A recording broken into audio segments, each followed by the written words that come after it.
Hello and welcome back to our channel. So today in this video we will be discussing about how you can see your boards on Shein app. So without wasting much of our time, let's get straight into the video.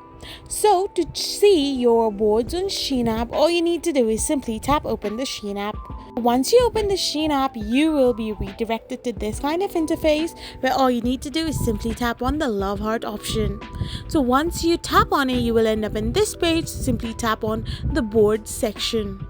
After you do so, you will end up in this interface where you can simply see your board, or to create a new one you can simply tap on create a new board and create your own board by typing in the name of the board and adding stuffs that you want to like and shop later.